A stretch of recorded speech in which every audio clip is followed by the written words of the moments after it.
Rapaziada, eu já vou adiantando aqui a desculpa aqui, porque eu estou com um pouco de dificuldade para gravar os vídeos, pois como eu acabei de voltar a falar, eu não tenho muita prática para conseguir fazer isso com rapidez. Então, por enquanto, os vídeos vão ser um pouco mais curtos do que o normal, mas eu vou treinando e cada vez fazendo mais tempo. Então, eu espero que vocês entendem aí e bora pro vídeo. A história se inicia quando era noite e no meio das montanhas um choro de criança era ouvido. Uma casa que ficava no meio das montanhas, bastante protegida com armadilhas e sinos. A pessoa que morava lá se pergunta por que tem um choro de criança vindo ali das montanhas. Imaginando que deve ser um ladrão, ele pega seu machado e decide averiguar o que está acontecendo. O cara parecia um armário e até acha que os ladrões são azarados de entrarem na sua propriedade e declara que eles vão virar sua janta. O cara se esgueira por trás de sua casa e pensa que o ladrão deve ser experiente, já que passou por todas as suas armadilhas e não consegue sentir sua presença. No entanto, o cara entra correndo no celeiro, mas acaba não encontrando nada lá. Ele fica pensativo, pois desde quando ouviu que não pode ter filho,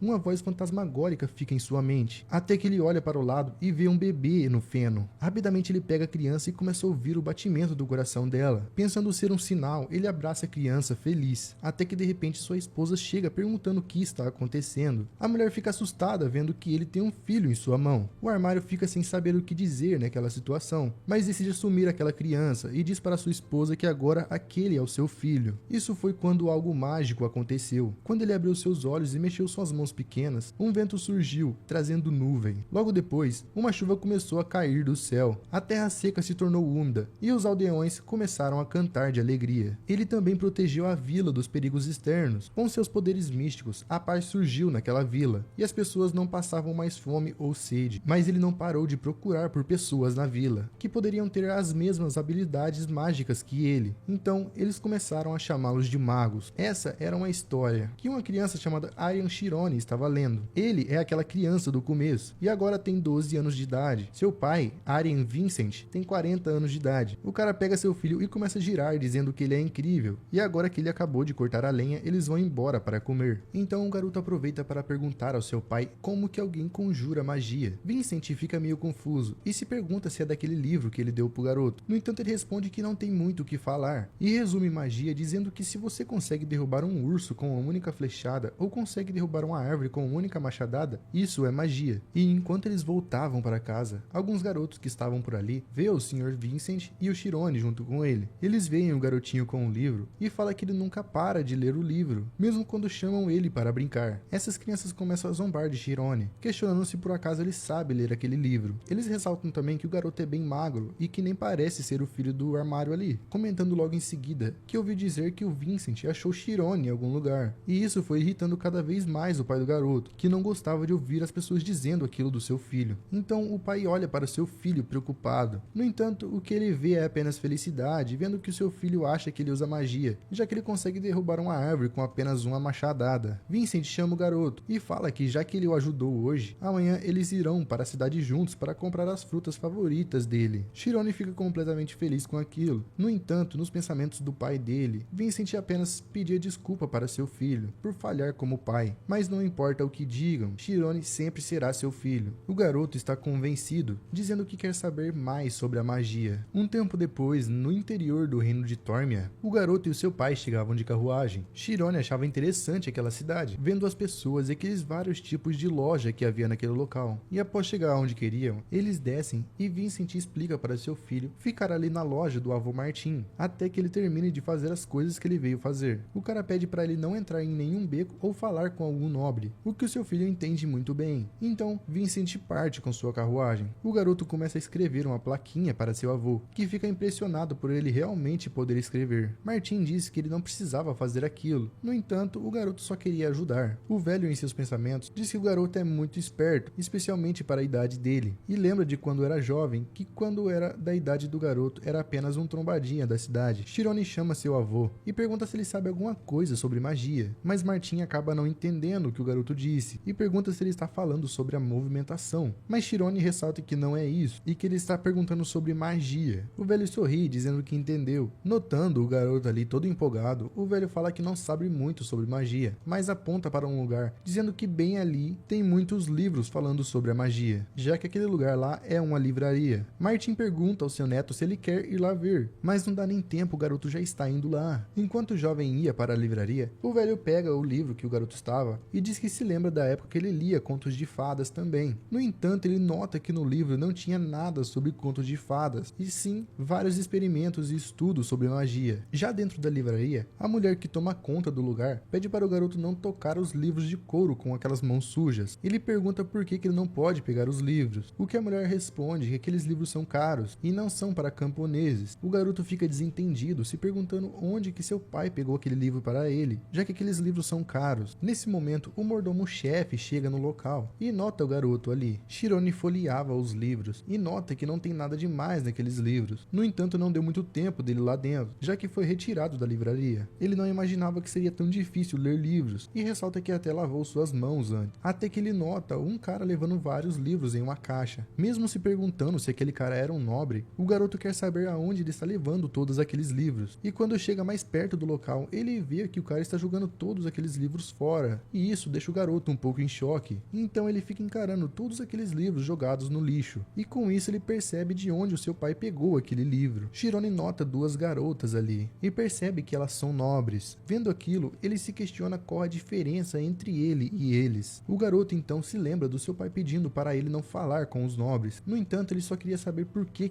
eles podem e ele não. Chirone começa a seguir aquelas garotas, até que de repente alguém segura no ombro dele. O guarda fala que aquele não é um lugar onde crianças como ele devem andar sozinhas, pois além daquele portão fica a área dos nobres, onde só nobres podem entrar. O cara pergunta de onde ele é e onde está o pai dele. Chirone começa a se assustar com o que está acontecendo e fala que seu pai está ali perto. Ele ouve os guardas dizendo que ele é estranho e que provavelmente não é dali, e deduzem que ele é um órfão criado por bandidos. Aquilo começa a preocupar o garoto, mas quando o guarda ia mandar o garoto segui-lo, ele vê que o garoto já não está mais ali. Eles ficam sem saber o que aconteceu e fala para o outro ir atrás do garoto. O jovem Chirone acabou se escondendo atrás de algumas plantas e vendo que os guardas já foram embora, ele fica aliviado. Ele nota que sua roupa ficou completamente suja e já deduz que seu pai vai ficar bravo com ele. Na fuga, o garoto até perdeu sua botina, mas logo em seguida ele acha ali no chão. Rapidamente ele a veste, mas naquele mesmo local, atrás do muro, ele ouve alguém dizendo que o tópico de hoje é o que é magia, e o garoto fica curioso com aquilo. Ele ouve outras pessoas dizendo que quer ver o diretor atirando fogo. Chirone se pergunta se ali é uma academia de magia. Ele coloca o ouvidinho perto do muro para ouvir com mais clareza o que estão dizendo. Ele ouve o diretor perguntando para os outros alunos o que eles acham que é mais importante quando se fala sobre magia. Algumas pessoas falam sobre trabalho duro, afinal você tem que estudar magia por toda a sua vida. Já outros dizem que é dinheiro, pois tem que comprar muitas coisas para ser um mago. No entanto, ninguém acertou. Chirone então já sabe que não é conhecimento, trabalho duro ou dinheiro, e se pergunta se tem que ser um nobre ou algo do gênero. Mas logo em seguida, ele ouve o diretor dizendo que a coisa mais importante quando se fala sobre magia é o insight. Os alunos se perguntam o que é aquilo. Então o diretor decide explicar e pergunta se tem alguém ali que sabe quanto é 1 mais 1. Rapidamente os alunos respondem que é 2, já que aquilo era óbvio. No entanto, o diretor pergunta se alguém pode explicar por que a resposta é 2, o que deixa todos os alunos confusos. O diretor fala que essa sensação estranha que eles estão tendo agora é um insight. Houve um tempo onde as pessoas não sabiam que 1 mais 1 é igual a 2, e muitas academias deram tudo de si para provar isso, mas além de não terem nenhuma prova concreta disso, todos conseguem entender que 1 mais 1 é igual a 2. Isso acontece porque a lei que sempre existiu, existe e existirá no mundo. É por isso que não se pode apenas aprender, mas tentar entender o conceito também, porque a magia também é uma lei do mundo, que existe desde o seu surgimento. As pessoas são capazes de sentir e aceitar isso por causa do insight. É por isso que o insight é mais preciso e rápido do que o trabalho duro. Algum aluno pergunta se aquilo pode fazer alguém virar um gênio, o que o diretor responde que sim, e se o aluno tem talento para isso, ele pode se tornar um mago. Chirone, ouvindo aquilo, se pergunta se vai ter uma chance um dia, até que de repente o diretor fala para a criança que estava atrás da parede que gostaria de ouvir o que ele pensa. Chirone fica surpreso e se pergunta se o velho consegue ver ele ali. Ele indaga se deve correr ou responder, já que ele está todo bagunçado e sujo, e com isso ele não sabe se as pessoas vão zombar dele por causa daquilo. Mas foi aí que um pensamento surgiu em sua mente, e que se caso ele não subir aquele muro agora, ele se arrependerá para sempre. Então ele sobe o muro e fica impressionado com o que vê, algo completamente diferente do outro lado do muro, um vasto campo verde cheio de árvores e uma linda academia atrás. O diretor pergunta para o garoto se por acaso ele veio trazer uma companhia para ele. Esse é o diretor da academia de Alpheus, um mago certificado de 4ª classe. Chirone fica apenas apenas admirando, mas logo decide o que fazer. Então ele pula o muro para dentro da academia. Lá as outras crianças começam a dizer que ele não é um nobre e que provavelmente ele é um plebeu. Isso começa a assustar o jovem Chirone. No entanto, o diretor fala que está tudo bem e chama o garoto para se aproximar. Ele pergunta ao jovem o que tem de interesse ali. Chirone responde que só quer ver a magia. Algum aluno pergunta se por acaso ele nunca viu a magia. Ele responde que não e que só leu sobre livros, mas nunca viu. Ele abaixa sua cabeça e fala que não importa qual seja a magia, ele só quer ver uma única vez. O diretor começa a rir, dizendo que aquilo não é nada difícil e que vai mostrar um feitiço que pode criar ar. Nesse momento, Chirone não entende o que ele quis dizer com ar, mas de repente um vento muito forte começa a envolver todos os alunos, e com isso eles são jogados para cima em uma altura extraordinária. Os outros alunos começam a achar aquilo muito legal. No entanto, Chirone ali parece não estar gostando tanto. Após o vento cessar, todos os alunos começam a cair e o garoto fica desesperado, pensando que vai cair no chão. Ele até fecha os olhos e começa a gritar. No entanto, quando abre novamente, ele vê que está flutuando sobre o chão. Dando risada, o diretor diz que aquilo é magia. Impressionado com tudo aquilo, o jovem pergunta o que é magia. Ele grita que não importa se ele não puder entender e só pede que o diretor diga a verdade sobre a magia. As outras crianças começam a olhar para o protagonista de um jeito diferente, já que ele está sendo mal educado com o diretor, já que nem os professores falam assim com ele. Mas ao olhar direito para o jovem garoto, o diretor começa a rir e diz que vai explicar de uma maneira mais complexa e fala que a magia é agir de fora do senso comum e que um outro jeito de falar é que é uma operação mental que explora a verdade da realidade. O diretor acha que isso pode ser difícil demais para o garoto, mas Chirone pergunta se a realidade racional, por conta disso, está mais perto da verdade. O velho começa a dar risada e pergunta se aquilo estava escrito no livro também, o que o jovem responde que não, pois viu uma semelhança entre os livros, pois várias ideias de pessoas notáveis eram consideradas irracionais e descartadas, mas no fim foram aceitas como novas informações e novas verdades, e por isso talvez a verdade esteja realmente escondida dentro da irracionalidade. E isso foi o que o protagonista pensou. Chirone pergunta o que ele tem que fazer para aprender a magia. Notando tudo aquilo, o diretor fala que aquela criança é brilhante e que mesmo que seja difícil, ela está tentando obter informações certas para estudar sozinha, e até se questiona se ele realmente acredita que pode fazer aquilo sozinho. Mas o diretor acaba lamentando, pois infelizmente o garoto é um plebeu. Ele fala que ao invés de explicar, ele vai mostrar, e chama Xiaomin, uma garota do cabelo roxo. Ele pede para ela entrar na zona espiritual. Chirone fica confuso, se perguntando o que é essa zona espiritual, até que a garota começa a fazer o que o diretor pediu, e logo após ele pergunta para ela quantas moedas ele tem na mão, o que ela rapidamente responde que são 6, e após abrir a mão, eles veem que está correto. Ele explica que quando o mago fica focado, sua mente se torna sensível o suficiente para sentir tudo ao seu redor. Alguns magos incríveis são capazes de contar o número de folhas numa árvore distante. Essa é a condição mental de extrema sensibilidade da zona espiritual. Ele pede novamente para a garota tentar, e ela responde que tem 3 moedas. O velho volta a explicar que um mago que entra na zona fica alerta ao mundo exterior em uma capacidade supernatural, e essa é a capacidade de dominar a realidade. Chirone entende que a garota não contou o número de moedas, mas que foi capaz de sentir tudo da situação na sua frente. O diretor ressalta que qualquer um consegue fazer aquilo, e pede ao garoto para tentar praticar num lugar tranquilo. Ele explica que primeiro ele precisa se sentir, e depois ele vai apagar isso. No entanto, ele avisa que embora qualquer um possa fazer aquilo, nem todo mundo consegue fazer, pois quando você entra na zona espiritual, um mundo completamente diferente do que você conhece aparecerá. Ele até pergunta se o garoto está entendendo o que ele está dizendo, e Chirone responde que se caso ele não puder se sentir, então ele também não poderá se apagar. O diretor novamente fica impressionado com o garoto e pergunta se ele vai tentar fazer aquilo, pois se caso o garoto não conseguir entrar na zona espiritual, ele não conseguirá aprender magia de jeito nenhum. Então o jovem Chirone começa a tentar. Ele fica pensando em se sentir e se pergunta quem ele é. Até pensa que pode ser apenas um cérebro, mas deduz que não, pois aquilo é só um órgão, pois os sentidos e a realidade que ele sente não podem exceder o conceito do cérebro. Não é definir, mas sentir. Lentamente, uma a uma, ele apaga as coisas que sente que não é ele. Não é a sua existência que se torna mais sensível, mas somente a mente sensível que vai restar. Então ele abre os olhos. O diretor pergunta para ele como foi e o que ele sentiu, mas Chirone apenas responde que foi o som e que escuta todos os sons. As crianças que estavam ali começam a zombar dele, pois se você ficar parado, você vai escutar os sons. O diretor pensa o mesmo, que o garoto não conseguiu entrar na zona, o que já era esperado para ele, né? As coisas que acontecem dentro da zona espiritual estão em outra dimensão, sinestesia, sons que têm cheiro, luz que tem sabor e sentir o formato do cenário na sua pele. O diretor se levanta, vai até o garoto e fala que ele foi foi muito bem, e se ele continuar praticando no futuro, ele conseguirá escutar muitos outros sons. Eles foram embora, pois a aula já ia começar. Olhando para trás, o diretor pensa que aquela criança é talentosa e que é uma pena que ele seja um plebeu. Em seus pensamentos, o velho continua se perguntando se por acaso aquela criança tivesse nascido nobre ou fosse treinado desde a infância, se talvez ela seria capaz de alcançar algo similar do que aquelas crianças ali. Mas ele entende que tem várias crianças talentosas no mundo, e enquanto isso, o protagonista está pulando lá o muro de volta, e quando ele realmente pula, ele cai no chão ofegante, dizendo que realmente funcionou. Quando estava tentando entrar na zona espiritual, ele ouviu um barulho muito alto e se perguntou se aquilo realmente foi a zona espiritual. Ele sentiu como se tivesse sido feito de pedaços e espalhado por todo o mundo, como se fosse o próprio mundo. O jovem Chirone começa a chorar e corre tentando voltar para seu avô. Ele fala que não pôde evitar de se arrepiar pela imensidão infinita. Foi só por um momento, mas ele escapou do seu próprio corpo e se tornou o infinito. Enquanto corre, ele acaba se esbarrando em alguém e cai no chão. Ele rapidamente pede desculpa ao cara. No entanto, aqueles marmanjos lá perguntam quem que é o garotinho ali. Rapidamente, o cara pega o garoto pela gola e pergunta se ele está maluco, e ressalta que quando você tromba em alguém, é normal pagar uma compensação por isso. O cara é completamente paranoico e pergunta ao jovem garoto se ele está ali para matá-lo, mas alguém lá no fundo pergunta para o cara o que ele está fazendo e se algo interessante aconteceu. Esse cara do cabelo verde cumprimenta a senhorita Amy e pergunta o que traz ela ali e se ela está entediada novamente. O protagonista, olhando aquilo, pensa se tem que pedir socorro e olha para aquela garota se perguntando se ela é uma nobre. Esse cara do cabelo verde começa a explicar que aquele garotinho ali estava tentando matar alguém, mas Chirone responde que não foi aquilo que aconteceu, que ele só esbarrou no cara sem querer. O outro marmanjo que estava do lado ali chuta o garoto, mandando ele não falar merda. O jovem fica tossindo ali no chão e se tremendo, enquanto as pessoas continuam insultando ele. Eles ainda se irritam, vendo que o olhar do protagonista mudou, e perguntam se ele está bravo ou algo assim. Então ele chuta Chirone na cabeça. Os outros se reúnem e começam a chutar o garoto junto, mas a garota grita para tomarem cuidado para não machucar o rosto dele. Ela manda eles pararem, pois podem acabar matando ele. Ela se ajoelha e pergunta ao jovem se ele está bem, o que ele responde que não fez nada demais. A garota pergunta para aqueles bandidos se eles não têm nada demais para fazer, o que eles respondem que iriam bater no garoto e vendê-lo como escravo para a Vila do Sul. Ouvindo isso, Chirone começa a pensar em seu pai e sua mãe. Aquela garota pensa um pouco e fala que um escravo não deve ter defeito, então sorri, dizendo que deve confirmar isso então. E com isso, aqueles caras dizem que vai fazer um check-up no garoto. Eles mandam Chirone tirar e perguntam se ele quer apanhar de novo. Amy fica um pouco corada, se perguntando o que eles estão mandando o garoto tirar, pois ela só quis dizer que queria ver o rosto do garoto, mas ela nota algo diferente e se pergunta por que ele está assim, pois ela só ia fazer um pouco de bullying com ele e soltá-lo depois. No entanto, a expressão do garoto parece que ele está enlouquecendo. Aqueles caras continuam gritando e zombando com ele, mas ele começa a sentir a presença de uma mosca, tudo cada vez mais lento, até os pássaros e ratos que estavam ali no local, até que de repente ele entra na zona espiritual, e ao olhar para o lado, ele nota uma luz que chama sua atenção. Essa luz vai em direção àquela árvore onde o diretor estava. Ele se lembra de quando o diretor ia mostrar a magia de vento, e após ver a magia acontecendo em sua memória, todo aquele conhecimento e como fazer a magia foi direto ao seu cérebro. E enquanto aqueles caras continuam gritando com o protagonista, ele está em uma espécie de transe. Então a garota percebe o que está prestes a acontecer e manda todos pararem. No entanto, era tarde demais. O garoto começa a soltar um vento forte, jogando todos para cima, sobrando apenas ele naquele local. Ele olha e vê todos voando lá para cima no céu, até que a gravidade faz o seu trabalho e todos começam a cair no chão. Aquilo chega a assustar Chirone, pois ele vê as pessoas caindo e quebrando seus braços e pernas, algumas até infartando. No entanto, Amy conseguiu cair no chão como uma gata. Ela pergunta quem diabos ele é e onde que ele aprendeu magia, já que ele é apenas um plebeu. Após aquele barulho estrondoso, várias pessoas começam a aparecer no local. Isso assusta a garota e rapidamente ela sai vazada. Aqueles movimentos impressionam Chirone, e vendo que tem pessoas chegando ali, ele olha para tudo aquilo e pensa que ninguém vai ouvir ele, então decide correr também. Enquanto corre, ele pensa que esse mundo é frio. Um tempo depois, na casa dos Carmes, nobres de primeira classe, Amy chega gritando que não acredita que todos aqueles caras apanharam para aquele moleque. Chacora Carmes, o chefe da família Carmes, pergunta para ela se ela chegou cedo hoje, ou se por acaso ela matou a aula novamente. Amy responde que já aprendeu tudo que tinha que aprender, e que não precisa ir mais à escola. E seu pai suspira, se perguntando quando que ela vai amadurecer, pois mesmo sendo um gênio, se for descuidada assim, vai acabar sendo pega de surpresa algum dia. Mas notando aquela reação, ele percebe que sua filha está quieta, até que de repente, ela chama por ele. Ela pergunta se ele conhece alguém que trabalha na academia de magia, e se pode apresentar essa pessoa para ela. Um tempo depois, na casa do protagonista, o seu pai pergunta onde ele está. A mãe dele explica que ele foi para a área de extração para pegar um pouco de madeira. Vincent então pega o livro dele e fala que vai procurar por ele. Ele se lembra que quando era primavera e que levou Chirone a primeira vez para a cidade, ele quase o perdeu. O garoto simplesmente disse que se perdeu, mas Vincent não sabe o que realmente aconteceu. E quanto ao protagonista, ele estava batendo com seu machado na árvore. Ele estava um pouco pensativo, pois a magia que foi acionada naquele dia, ele não conseguiu usá-la desde então. Devido ao insight, ele não sabia qual parte do meio tinha sido omitida, já que ele não tem conhecimento sobre a magia. No entanto, ele consegue entrar na zona espiritual. E se estiver na zona espiritual, ele consegue sentir tudo: toque, formato e cheiro. Pode sentir cada pedacinho dessa árvore de uma vez. Então ele nota um brilho no meio da árvore, algo que ele não consegue explicar, mas ele sente que tem que atacar aquele lugar. Machadando aquele ponto da árvore, ele simplesmente consegue derrubá-la com apenas um corte. Isso deixa ele um pouco feliz, pois aquilo foi magia, querendo ou não. Seu pai, que estava ali perto, fica completamente em choque vendo o que acabou de acontecer, pois aquele foi um golpe do trovão. O golpe do trovão é um fenômeno onde uma árvore cai com apenas um único golpe, ao mirar num ponto fraco da árvore. Esse golpe é chamado de golpe do trovão porque quando acerta, sai um som de um trovão. Vincent continua observando, enquanto o protagonista serra a árvore. Ele pensa que aquela foi a primeira vez que ele conseguiu fazer aquilo, depois de centenas de vezes que cortou árvores, e foi do mesmo jeito que a magia daquele dia. Enquanto isso, Vincent estava chorando, enquanto segurava o livro do protagonista. Chirone pensa que não precisa de sorte, mas precisa de conhecimento sólido, então ele decide que de amanhã em diante ele irá repetir tudo aquilo sem parar, pela oportunidade que ele vai ter um dia. Com isso, 3 anos se passam, e agora o protagonista já está bem maior. Ele se levanta de onde estava sentado, pega seu machado e analisa aquela árvore. Ele fala que não se vê com os olhos, mas sim sente. Então se prepara e dá o golpe do trovão. Com isso, a árvore se quebra e cai com um único golpe. Ele fala que quase foi embora depois de só meditar, pois já faz 5 horas que ele está ali, e é quase como se ele estivesse se fundindo com a natureza. O balançar dos arbustos, o rastejar dos vermes, o som das árvores absorvendo a umidade com suas raízes, mesmo 5 horas não sendo o suficiente para digerir tudo aquilo. Ele lembra do diretor e fala que se for possível, um mundo diferente vai aparecer. Com isso ele se prepara e vai embora para casa. Quando ele chega, ele nota uns cavalos brancos ali, e também uma carruagem, e se pergunta se tem visita. Após abrir a porta, ele fica chocado vendo seu pai. Vincent estava meio cabisbaixo e pede para o protagonista entrar e cumprimentar o cara que estava ali. Esse é o mordomo assistente da casa Ogent. Ele se chama Temuran. Chirone o cumprimenta, mas Temuran se levanta dizendo que veio ali para encontrá-lo. O protagonista pensa que a casa Ogent é composta de nobres de segunda classe no reino, e se pergunta por que alguém que trabalha pelos nobres está o procurando. Temuran segura no ombro do protagonista e fala que vai dar uma olhada nele primeiro. Ele pergunta se ele sabe ler. Chirone diz que lê um pouco desde pequeno e pergunta para o mordomo o que ele está fazendo. O cara explica que o protagonista tem uma boa reputação, já que é um filho de um lenhador e sabe ler. Então ele pergunta se o jovem tem interesse em trabalhar para a família Ogent. Temuran explica que eles vão remover os livros da grande biblioteca da casa. Lá tem quase 10.000 livros no total, com alguns livros bastante importantes. Esse trabalho será por 2 anos e a mudança será feita por outras pessoas. No entanto, o trabalho de organizar será feito por eles 2 apenas. O protagonista pensa na biblioteca, pois se for a biblioteca da casa Ogent, deve estar lotada de conhecimento que é importante para os magos. Mas nesse momento, Temuran explica que as únicas pessoas que sabem sobre isso é a família do protagonista, e já avisa que se caso algum livro, mesmo que seja um, vazar ou se as notícias sobre isso se espalharem, Chirone e sua família serão executados. Com isso, o jovem entende o motivo pelo qual seus pais estão preocupados. O mordomo informa que como a vida deles está em jogo, ele dará bastante dinheiro a ele, sendo uma quantia que eles não seriam capazes de ter apenas caçando. Ouvindo isso, Vincent levanta irritado, dizendo que não vai fazer isso só por causa de dinheiro, e com um semblante triste, ele fala que só quer que seu filho alcance os seus sonhos. O mordomo começa a rir, perguntando por que o Vincent está pensando tanto, pois o filho deles não irá conseguir nenhuma carreira ali, e fala que se realmente não é pelo dinheiro, por que Vincent pediu para ele usar seu filho? O pai responde que é porque o mordomo disse que ele poderia ler livros, o que Temuran confirma, mas ressalta que mesmo que ele possa ler livros, é impossível para ele monitorá-lo completamente. O mordomo ressalta que após o pai dizer que só queria que o filho dele alcançasse seus sonhos, ele está mentindo para seu próprio filho. E ouvindo isso, Vincent fica chocado. Ele se lembra de quando viu o protagonista lendo um livro pela primeira vez. Olina, a mãe do protagonista, ensinou ele algumas palavras, apenas por diversão, mas depois que ele completou 6 anos de idade, ele começou a ler livros para aprender. O garoto tem uma boa aparência e é fofo, mas o mais importante, ele é esperto. Talvez ele até tenha um sangue nobre, e isso foi pesando na mente de seu pai, pois se o garoto tivesse sido criado por nobres, ele poderia ir para a escola de magia. No entanto, ele não quer pensar assim, e fala que Chirone é o seu filho, e nada vai mudar. E aquilo é apenas a coisa certa, pois o filho de um um lenhador tem que aprender a trabalhar nas montanhas. No entanto, quando ele viu o protagonista trabalhando nas montanhas, ele teve medo, já que no fim ele criou seu filho para ser um lenhador. E foi por isso que ele foi atrás do mordomo, perguntando se ele precisa de um plebeu que sabe ler. Ajoelhado no chão, Vincent implorava para o cara pegar seu filho, já que o garoto era bem inteligente e lia desde quando era pequeno. O pai pedia aquilo para que o garoto pudesse ler mais alguns livros, já que ele gosta bastante disso. No entanto, voltando ao presente, Vincent fica irritado, falando que não precisa de dinheiro, e que se soubesse que isso iria acontecer, ele não teria implorado daquele jeito. E completamente irritado, ele manda o mordomo sair de sua casa. Ele fica irritado e pergunta como que ele pode os insultar assim só por um pouco de dinheiro. Temuran dá um leve sorriso e pensa que não pode fazer nada. No entanto, o protagonista pede para seu pai não dizer isso e fala que vai. Vincent fica gritando com o protagonista. O mordomo pergunta ao jovem se ele está falando sério e ressalta que não quer assustá-lo, mas apenas um pequeno rumor pode resultar na morte dele. No entanto, o jovem ali fala que está tudo bem e que ele vai fazer aquilo, avisando que não vai vazar nada, e mesmo se algo der errado, ele não culpará o mordomo.